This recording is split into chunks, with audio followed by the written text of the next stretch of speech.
malalaman guys no kung ano taga nangyari.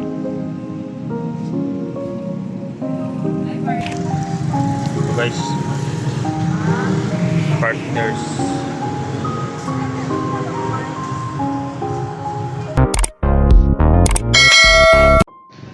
Hi guys, magandang umaga po sa lahat. Magandang umaga po sa lahat ng mga viewer, silent viewer natin dyan. Sa babalik Eric Vlog. Sa araw nito guys no, bibili ako ng guys, PT para siguraduhin guys no kung buntis ba talaga yung asawa ko guys no. Kaya ngayon natin malalaman kung ano nangyari sa aking asawa guys no, dahil hanggang ngayon hindi mawala sa aking isipan guys na kung buntis ba talaga yung asawa ko guys no, dahil sa kinagagawa ni Baga-Baga. Hanggang ngayon guys trauma pa rin si yung misis ko guys no, kaya kailangan ko na bumili ng PT dahil sabi ng doktor magbili, kaya bibili ako ngayon guys. Kaya labis lang papasalamat sa inyo guys. Ayan, shoutout pala kay Sir Mulo, Sarah, shoutout po, at saka ni Ma'am Judith, shoutout po siya dyan, at saka si Ate Dili na ina, Tita Nicole Andro, shoutout po siya dyan, at saka si Ate Nida Ando, at saka si Ma'am Aida Ispoto, shoutout po siya dyan, at saka si Ma'am Lisel Magsano. Ayan, shoutout po siya dyan, sa Tita Hiso sa Kabulisan, shoutout po siya dyan. Ayan, sa lahat ng mga solid supporter natin dyan, maraming salamat po sa inyong pag-support. At sa ngayon guys, sana ma-okay na to guys ng lahat, dahil tutulong pa ako guys no sa pag-rescue sa anak ni Johnny at sa pamilya niya guys no, dahil napakahirap dahil ngayon nandoon na sila siguro sa bundok guys no. Kaya kailangan guys no na tumulong ako, dahil tumulong din sila sa pag-rescue sa aking asawa. Kaya salamat talaga guys sa inyong pag-support. Hindi ko kayo makalilimutan guys no. Kaya ngayon punta tayo doon sa butika para magbili tayo ng gamot. Tara. Yan, kailangan natin magbili sa labas dahil wala dito guys.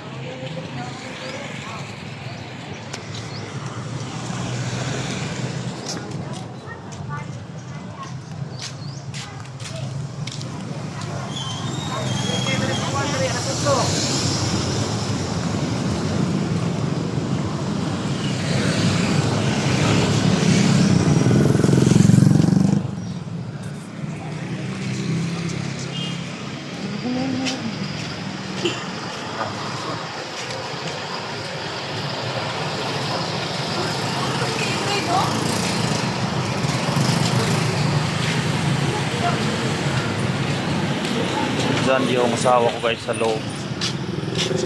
Sa loob yan guys. Ayan. Umaga kasi nga guys, daming tao. Sa labas ay bibili guys dahil wala dito sa loob ng pharmacy. Yan.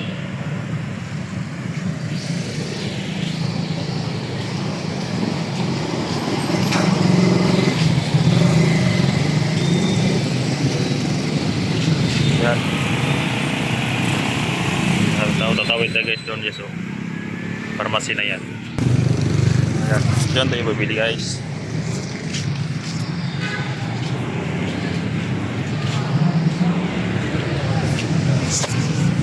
Dito tayo bibili guys, oh. Now, meeting.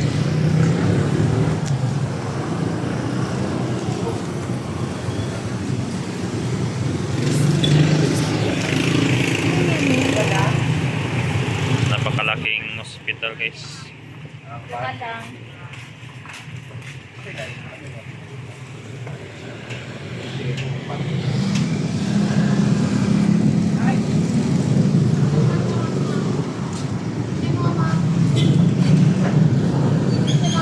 Meeting.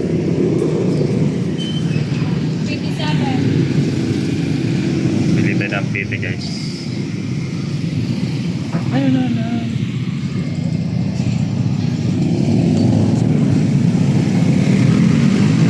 Dito natin malalaman guys no kung ano taga nangyari.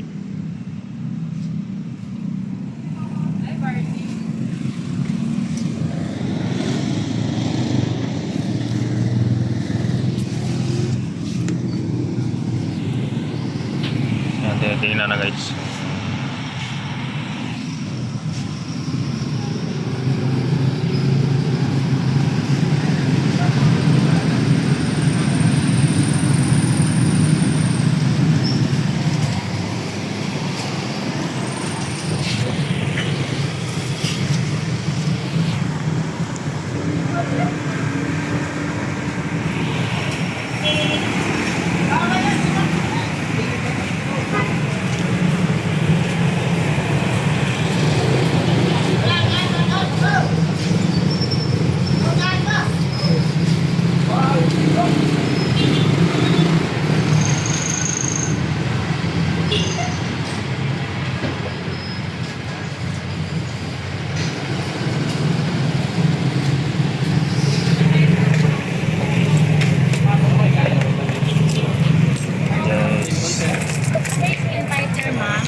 Pero guys, dito malalaman ngayon.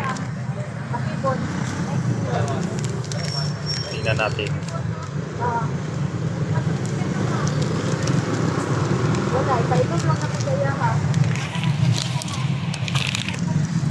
So guys, partners.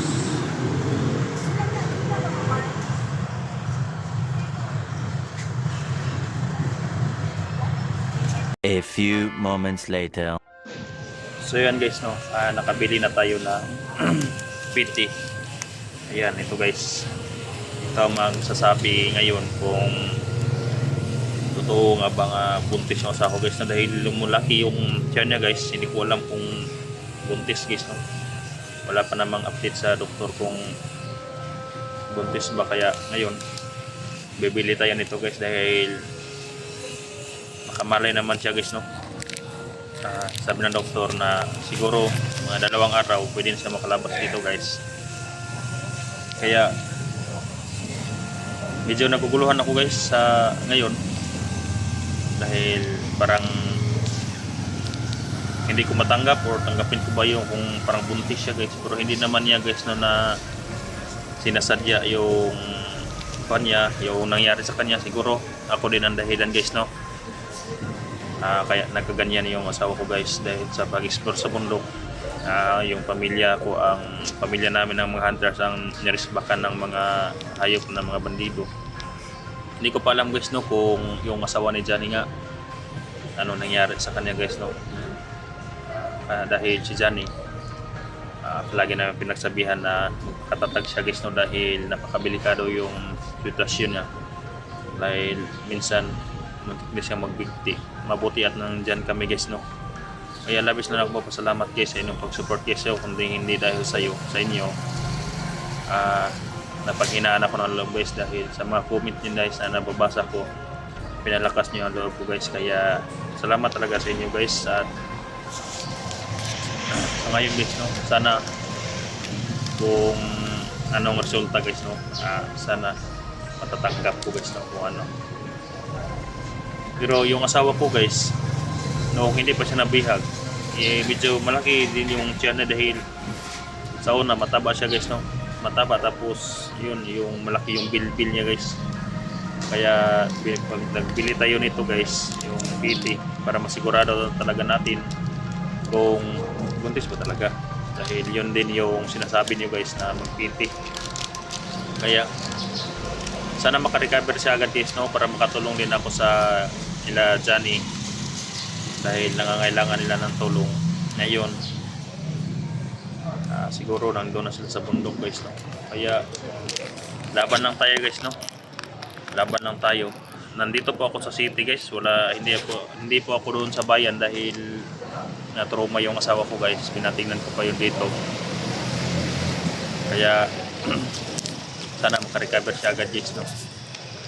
Sa nangyari sa amin ngayon, kailangan kong kakayanin nakasanaking loob guys, no. Salamat talaga sa inyong support guys. Napakahirap talaga guys na magbantay dito sa hospital guys, no. Napakahirap dito kapag wala kang pira, wala kang makakain guys. Yung nagbabantay ba, mahirap. Pero yung pamilya mo nang dito, kahit anong hirap guys no, kakayanin dahil para lang na ma-okay ang lahat.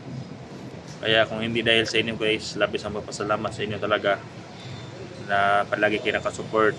Kahit nandito ako guys, sinusuportahan pa rin niyo ako guys no, na tinitingnan yung mga video ko guys, sinishare ng video ko guys dahil hindi pa ako makapag-vlog doon sa bundok guys.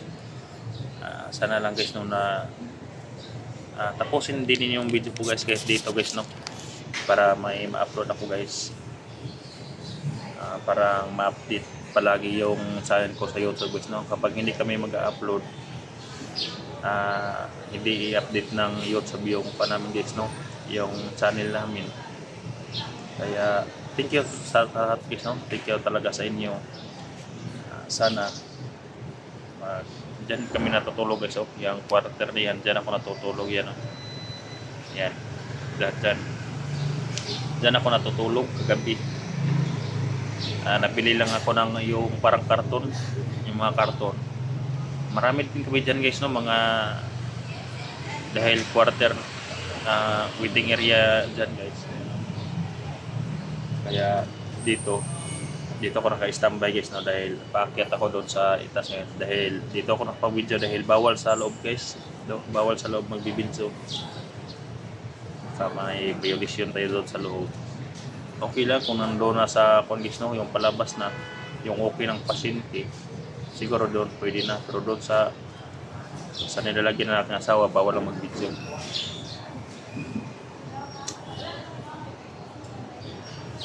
Parang sinisipon nga ako guys, yung live natin kagabi.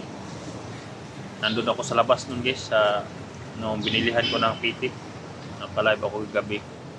Ulan. Parang sinisipon ako guys.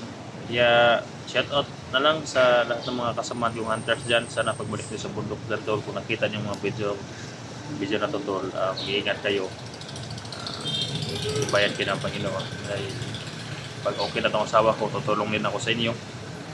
Huwag kayong mag-alala. Importante nga pagalingin ko muna yung pag-is no, yung asawa ko guys. Dahil yung anak ni Johnny guys, dahil nag-uusap kami sa asawa ko guys nung nagkamalay siya. Pero sandali lang guys no, dahil dumating yung doktor, hindi pala pwede kausapin kapag nandiyan sa loob na critical guys no. Sabi niya guys, nilipat daw ng area yung anak ni Johnny. Patuloy guys, magkasama daw sila guys no. Pero yung anak ni Johnny guys, critical din yun guys no, nanghina na daw dahil minsan hindi daw sila pinakain. At yung asawa ni Johnny, hindi na kilala yung anak niya guys no, si Mia, hindi na kilala guys. Kaya sa lahat pala nagtatanong guys no, yung dalawa naming nabiha guys nandun sa safe houses no, nandun namin nilagay para hindi muna namin pakita kanila mukha guys dahil sa safety din nila. Kaya susunod siguro guys, pag ma-rescue na ang anak ni Johnny, pwede namin ang i-reveal sila kung sino sila guys no. Kaya ngayon nakapag-video ako dito guys dahil malayo naman dito guys no sa amin. Nandito ako sa city, malayo sa amin guys no. Siguro mga 6 hours to 7 hours ang biyahe. Marami na mga pulis dito guys sa paligid, sundalo sa labas na siguro nagbabantay siguro sa hospital na ito.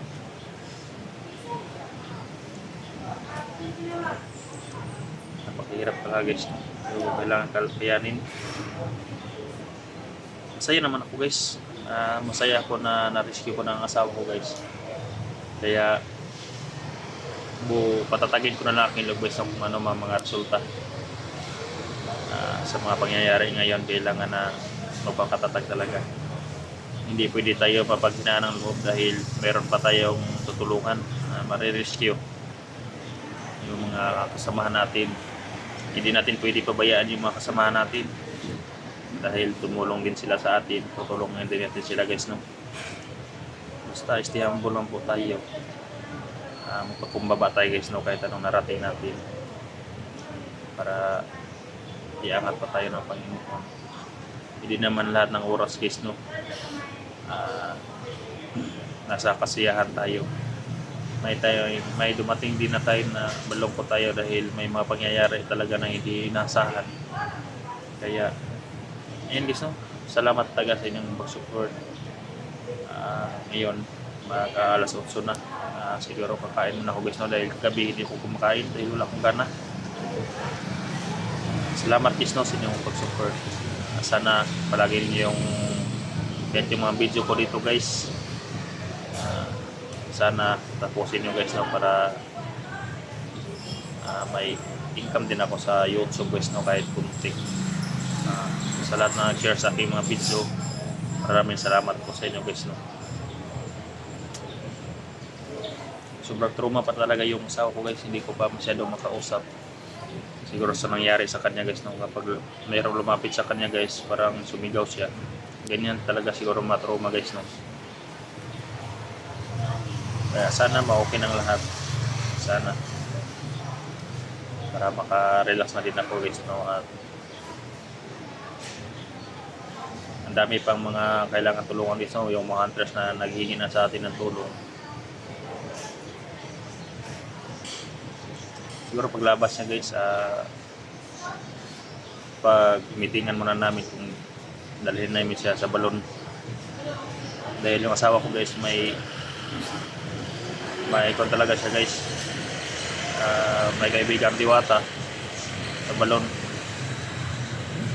Siguro pupuntahan namin dito pag okay na siya.